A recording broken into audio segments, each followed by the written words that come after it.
He puesto como título a esta predicación cuando se socavan los fundamentos. Basado en el pasaje que leyó delante nuestro hermano Iván y que quisiera leer nuevamente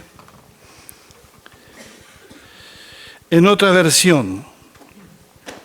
Nueva traducción viviente, dice el Salmo 11.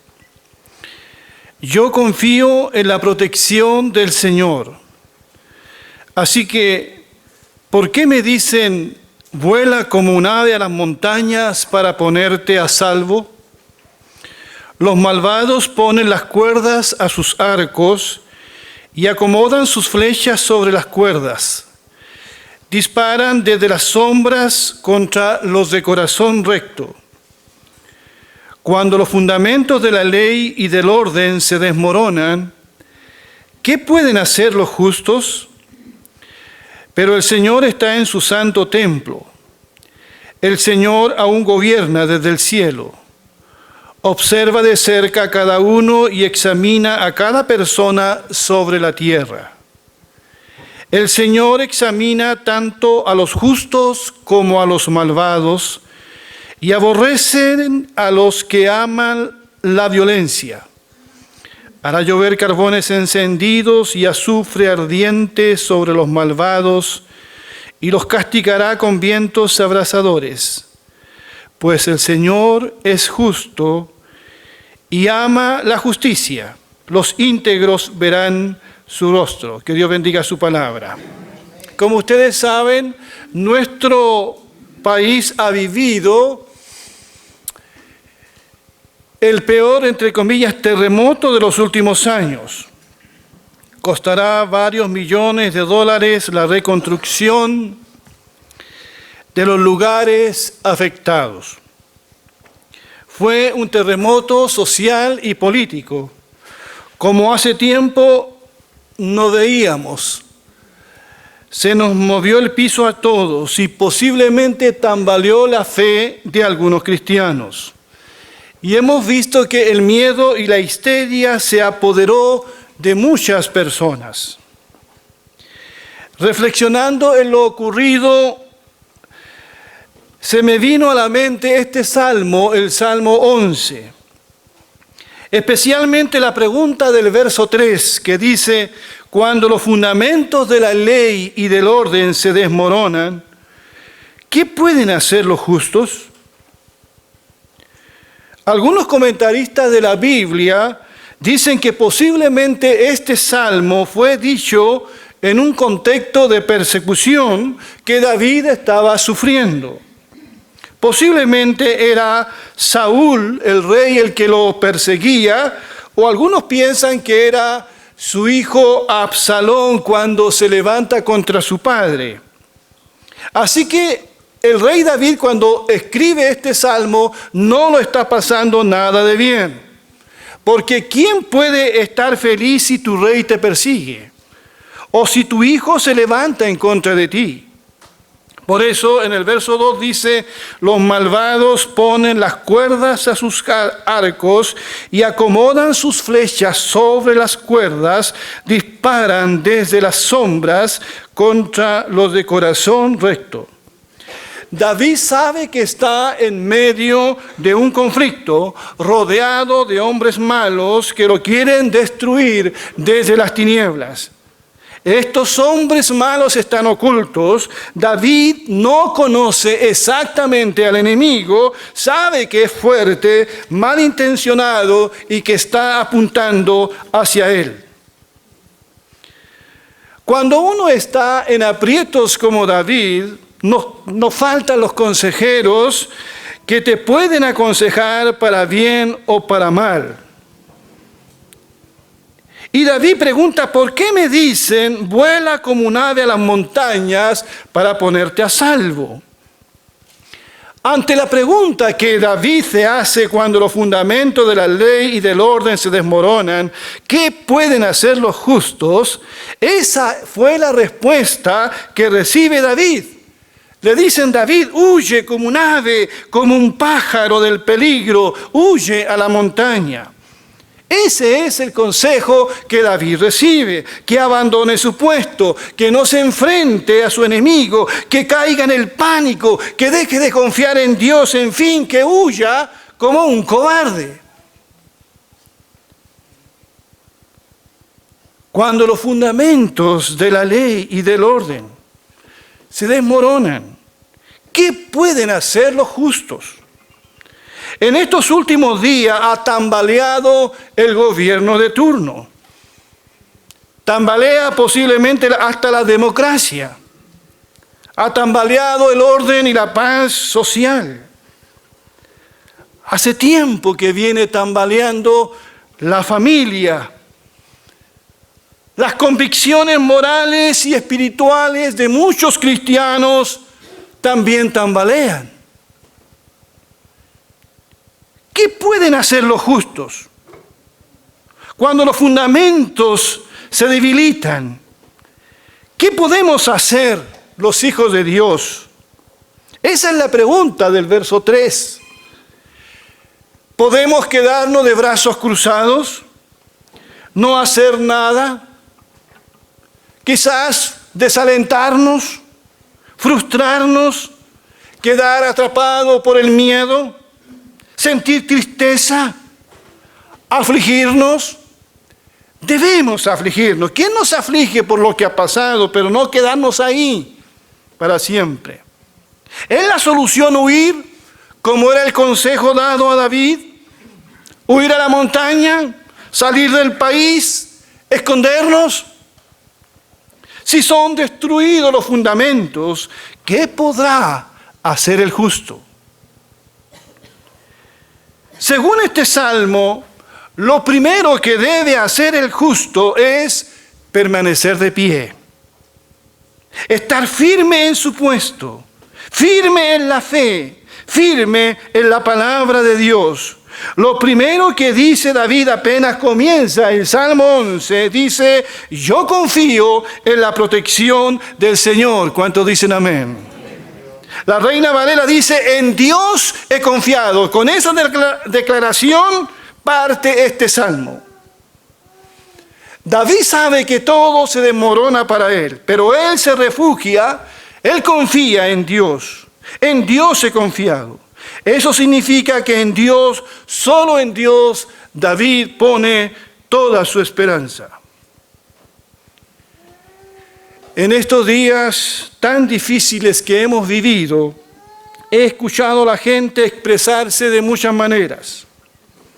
Por lo que dicen, uno puede inferir que muchos ya no confían en el gobierno de turno, en la clase política, en el Estado, en instituciones emblemáticas, ni siquiera en la iglesia. No confían en cierto periodismo por tratar de manera parcial la realidad que se está viviendo. La gente ya no confía en nadie ni en nada. Para el ciudadano común todos mienten. Nadie cumple sus promesas. Se manipula la verdad y todos tienen su propia verdad. Aún en estos días tan negros que hemos vivido, no faltan los que quieren sacar ventajas políticas. ¿Cómo va a confiar la gente así? Yo sé que soy pastor en esta mañana y tengo hermanos en la iglesia de todos los colores políticos que puedan existir. Aquí es verdad el dicho que de todo hay en la viña del Señor. Por eso yo pregunto a todos en esta mañana, ¿dónde hemos puesto nuestra confianza y esperanza estos días? ¿En la opción política que cada uno tiene? ¿En la sabiduría humana? El llamado que nos hace la palabra de Dios en este salmo y en toda la Biblia es a confiar, pero confiar en Dios.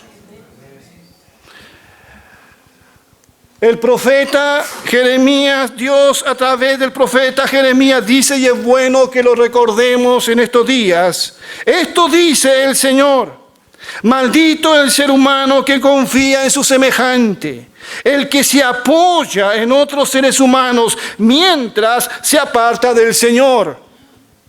Será como un arbusto en el desierto, que no experimentará la llegada del bien, pues está plantado en la sequedad del desierto, tierra árida donde no vive nadie. Bendito el ser humano que confía en el Señor será su confianza. Será como árbol plantado junto al agua, que extiende sus raíces hacia la corriente y no teme cuando llega el calor. No se preocupa en época de sequía y nunca deja de dar fruto. El Señor nos invita en esta mañana, en estos días, a confiar en Él, porque maldito el ser humano que confía en el hombre. Y quizás como país hemos confiado demasiado en el hombre, en el crecimiento económico, en el dinero, en la sabiduría humana. Es tiempo de que por fin confiemos en el Señor. Todos confiamos en el Señor, porque aún los cristianos hemos puesto la confianza donde no es. Debemos orar por el gobierno de turno como nos ordena la Biblia, pero nuestra confianza no está en el que se sienta en la moneda, sino en aquel Dios soberano que está sentado en su trono. Hemos visto a un presidente preocupado, choqueado, confundido, y no más humilde, sino que humillado. Ha invitado a dialogar a los representantes de los tres poderes del Estado. Ha dialogado con representantes de algunos partidos políticos. Ha llamado a la unidad, buscando acuerdos, buscando respuestas, buscando soluciones. Eché de menos que no buscara ayuda espiritual, o si la buscó, no sé. Pero en todas las iglesias se ha estado orando, y eso no es menor como algunos piensan. Porque si no buscamos a Dios con arrepentimiento, no saldremos bien parados de esta situación, porque el futuro se ve muy incierto.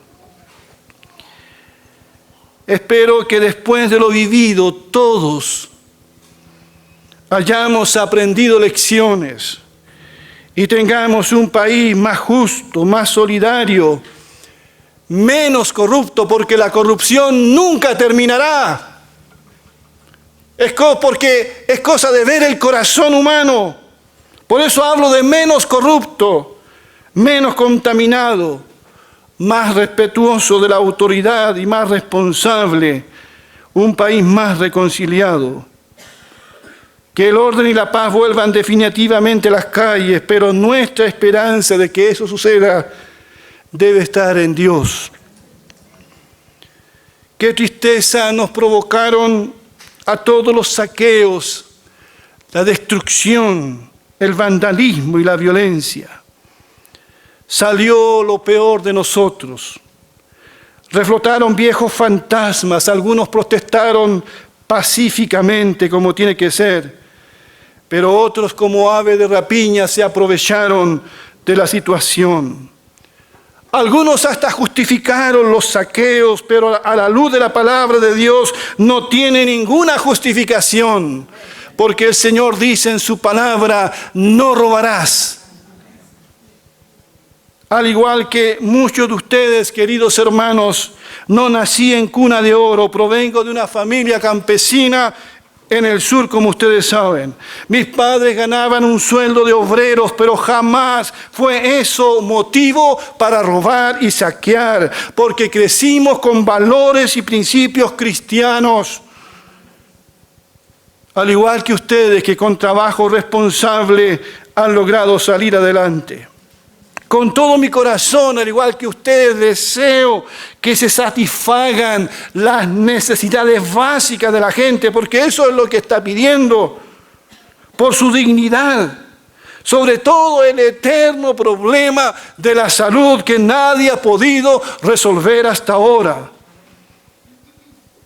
Pero para la gente que trabaja, para esa gente que madruga y que contribuye para el crecimiento del país, porque no faltan los aprovechadores. ¿Quién no desea también que se regulen las pensiones, los sueldos de vergüenza que algunos reciben?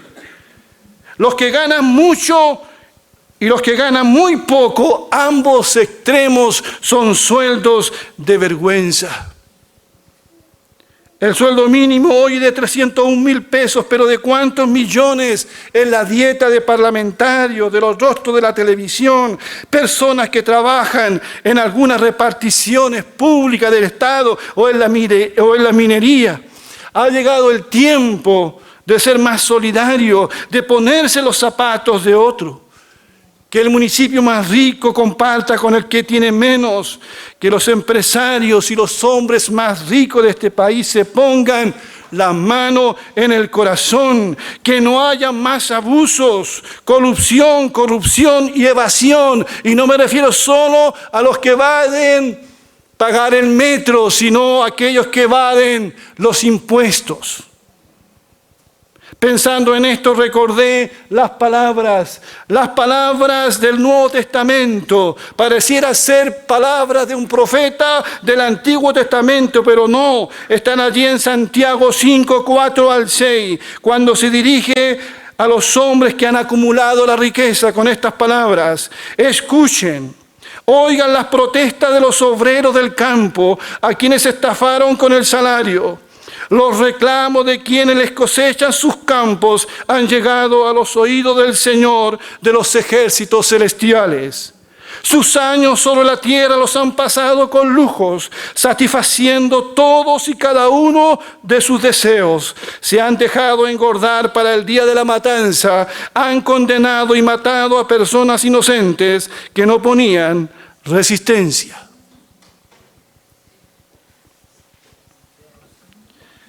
Pero no pocos chilenos seguirán esclavos del consumismo, las drogas, la violencia y los resentimientos después que haya pasado este temporal. El problema del país no pasa solo por el tema económico, el problema es mucho más profundo para nosotros los cristianos. Es un problema moral y espiritual principalmente, porque la palabra de Dios dice que todos nosotros estamos muertos en delitos y pecados. Nos hemos rebelado en contra de Dios y su palabra. Nos hemos metido con Dios. Nos acordaremos de Dios ahora, pero después nos olvidaremos. Podremos mejorar nuestra situación económica, pero eso no llenará el vacío de nuestro corazón ni traerá paz a la gente. Podremos mejorar nuestra situación económica, pero seguiremos endeudándonos más de la cuenta y siendo irresponsables y queriendo aparentar. Otro tema que salió a la luz y que revela que no somos todavía un país reconciliado después de 30, 40 años, no sé, es el trato que han recibido quienes han tenido que salir a la calle a salvaguardar el orden público. Me refiero a los carabineros y militares que pareciera que no son chilenos como el resto, y que no tuvieran sentimientos ni familias que los esperan en sus casas. Pareciera que fueran marcianos y no seres humanos para muchas personas. Pensando en esto, recordé el discurso del presidente Elwin cuando comenzaba su mandato un 12 de marzo de 1990, y me suenan tan para este tiempo y oportunas sus palabras, y las quiero citar. Él dice: es hermosa y múltiple la tarea que tenemos por delante. Parece que estuviera hablando a este tiempo. Restablecer un clima de respeto y de confianza en la convivencia entre los chilenos, cualquiera que sean sus creencias, ideas, actividades o condición social, sean civiles o militares. Sí, señores, dice, sí, compatriotas, civiles o militares, Chile es uno solo. Las culpas de personas no pueden comprometer a todos. Tenemos que ser capaces de reconstruir la unidad de la familia chilena. Eso dijo. La pregunta, ¿y nosotros, hermanos, nosotros como iglesia, estamos contribuyendo a la paz o le estamos echando más leña al fuego? El Señor dijo: bienaventurados los pacificadores, porque ellos serán llamados hijos de Dios. Hoy más que nunca necesitamos ser pacificadores, prudentes, sabios. Hay que hacer cambios profundos, pero cuidando la democracia. Veo mucha pasión, pero poca reflexión y autocrítica en muchas personas.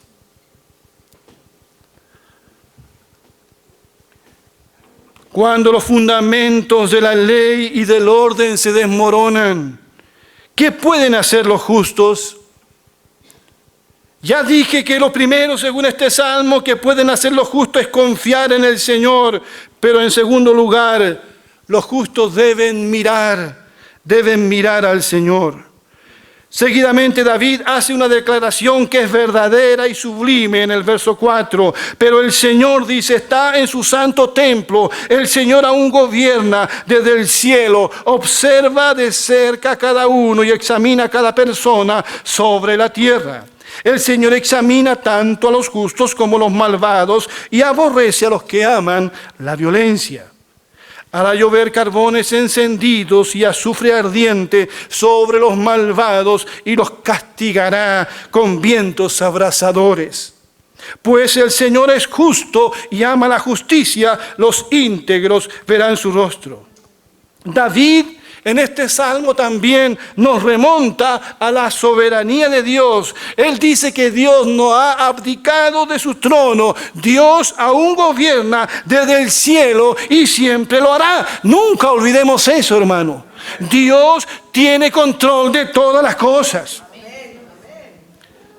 Estimados hermanos y hermanas y quienes nos escuchan más allá de estas paredes, a las autoridades de turno los ha sorprendido la furia de la gente. Ha sido como un volcán en erupción. Mucha rabia y frustración acumulada por años. Ninguna autoridad política sospechó de la magnitud del reclamo que se venía. Pero a nuestro Dios nada lo sorprende. Él sabe y conoce lo más oculto y nunca pierde el control. El Señor nos dice en esta mañana, no temas, yo gobierno desde siempre, observo a cada uno y examino a cada persona. El Señor nos dice que Él conoce nuestras angustias y preocupaciones. Él no nos dice que huyamos al monte, sino que huyamos a sus amorosos brazos, buscando el refugio y la paz que nosotros necesitamos, porque Dios es nuestro refugio eterno, nuestro amparo y nuestra fortaleza. Y dice el Salmo 121, alzaré mis ojos a los montes, ¿de dónde vendrá mi socorro? Mi socorro viene del Señor, que hizo los cielos y la tierra. No permitirá que resbale tu pie, ni se adormecerá el que te guarda. He aquí, no se adormecerá, ni dormirá el que guarda a Israel. El Señor es tu protector, el Señor es tu sombra a tu mano derecha. El sol no te herirá de día, ni la luna de noche. El Señor te guardará de todo mal. Él guardará tu vida, el Señor guardará tu salida y tu entrada desde ahora y para siempre. Gloria a Dios para siempre. Amén. Ese es nuestro Dios. En tercer lugar, este salmo nos invita a confiar en la justicia de Dios. Se ha dicho en estos días que Chile despertó, pero cuando Dios se levante a juzgar, cuando Dios, entre comillas, se despierte, será el día en que Él ponga las cosas en su lugar. No quiero enfrentar un día a un Dios enojado. Amén. Dice el verso 5, el Señor examina tanto a los justos como a los malvados. Y dice, y aborrece a los que aman violencia. Pues el Señor es justo y ama la justicia, los íntegros verán su rostro. Este salmo dice que Dios evalúa a todos, aborrece a los que aman la violencia. Esto debieran saberlo los que incitan al desorden y al caos en estos días. Pero también dice este salmo, el Señor es justo y ama la justicia. Esto debieran saberlo quienes nos presiden. Y termina diciendo este salmo, solo los íntegros tendrán comunión con Dios, verán su rostro. El Señor dijo, bienaventurados los de limpio corazón, porque ellos verán a Dios. Dios ama, claro que Dios ama, pero Dios también aborrece. No olvidemos eso. Dios aborrece la mentira, Dios aborrece la violencia, Dios aborrece la injusticia, la soberbia, el egoísmo, y nos juzgará por esos pecados. Dios, dice este salmo, es un Dios justo. Ánimo, iglesia, Dios está en control, confiemos en Dios porque Él permanece para siempre. No tengamos miedo. ¿Cuántas veces la Biblia dice que no debemos temer? Muchas veces. No temas porque yo estoy contigo. Jesús muchas veces les dijo a sus discípulos, no teman.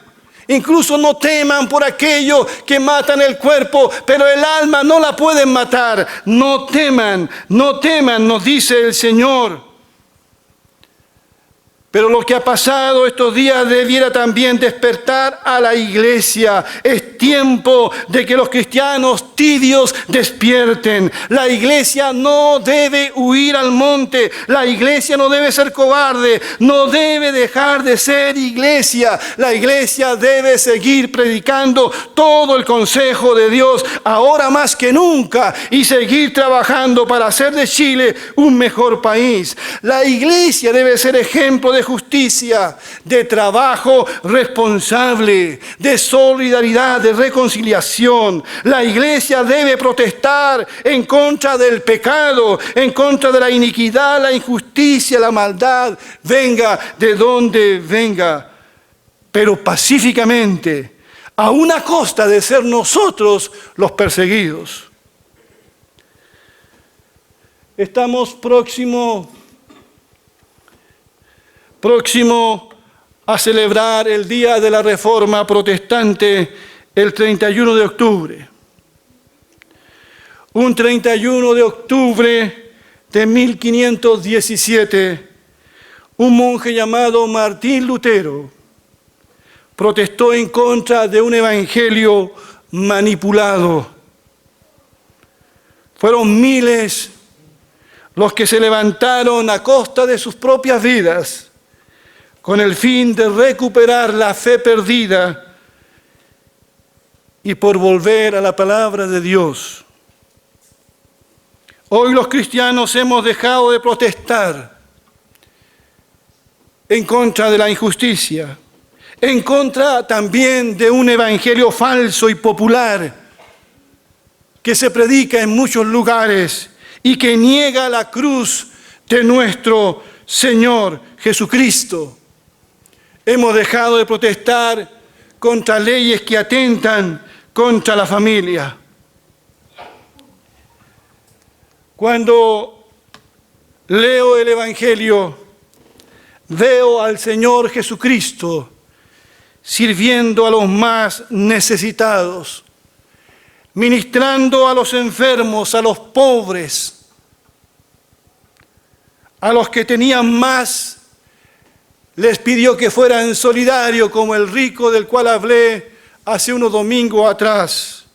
Vende lo que tiene y comparte con los pobres. Nos contó la parábola del buen samaritano. El Señor se enfureció en contra de los religiosos legalistas por su hipocresía y nula misericordia con el prójimo. A los políticos, y es bueno recordarlo hoy, a los políticos les dijo que su reino no era de este mundo. Cuando después de multiplicar los peces y los panes, vinieron para hacerlo rey a Jesús, Jesucristo rechazó esa corona de manos de hombres. Jesús vino y predicó el reino de Dios y la justicia de Dios. Y nos dijo a nosotros, Busquen en primer lugar el reino de Dios y la justicia de Dios. Hoy, cuando algunos hablan de cambiar las estructuras políticas y sociales del país, es bueno recordar que Jesucristo, nuestro Señor, vino a destruir las estructuras del pecado y la maldad que atan a los hombres. Fueron violados todos sus derechos humanos. En un juicio exprés fue juzgado y llevado a la cruz, donde murió por nuestros pecados más vergonzosos.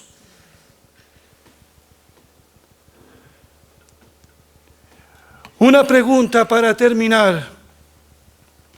Amigo, amiga, hermano, hermana, ¿en qué o en quién te estás afirmando? Cuando se socavan los fundamentos, ¿qué vas a hacer tú? ¿Hacia dónde miraremos? ¿Miraremos a un dividido Congreso? ¿Miraremos al presidente? ¿Buscaremos respuestas en los hombres, en la sabiduría humana? ¿Hacia dónde alzaremos la mirada? ¿En quién confiaremos? Yo ya lo decidí cuando tenía 12 años. Puse mi vida en las manos de Dios como la mayoría de ustedes lo han hecho. Puse las manos en aquel que murió y resucitó, se llama Jesucristo. Y Él declaró estas palabras con las que termino esta predicación. Cuando terminó el sermón de la montaña, Él dijo a cualquiera que me oye estas palabras y la pone en práctica. Habló del sermón de la montaña, de ese sermón que nos dice que debemos ser pacificadores, que debemos procurar la paz, que debemos poner la mejilla, que debemos bendecir a los que nos maldicen. Jesús concluyó ese sermón con estas palabras: cualquiera que me oye estas palabras y la pone en práctica, lo compararé a un hombre prudente que edificó su casa sobre la roca. Cayó la lluvia, vinieron los ríos y soplaron los vientos y azotaron aquella casa, pero ésta no se vino abajo porque estaba fundada sobre la roca. Por otro lado, a cualquiera que me oye estas palabras y no las pone en práctica, lo compararé a un hombre insensato que edificó su casa sobre la arena. Cayó la lluvia, vinieron los ríos y soplaron los vientos y azotaron aquella casa, y ésta se vino abajo, y su ruina fue estrepitosa. Hermanos, el fundamento firme, la roca firme es nuestro Señor Jesucristo. Quien confía en Él jamás será avergonzado. Veo cómo nuestra América Latina se estremece, cómo el mundo tambalea. Los gobiernos del mundo están siendo cuestionados, se mueve la humanidad. Todo es incierto. Pero nosotros no tenemos miedo, porque nuestra confianza y nuestra esperanza está en el Señor Jesucristo, que viene pronto a esta tierra. Bendito sea su nombre para siempre. Vamos a ponernos de pie, por favor.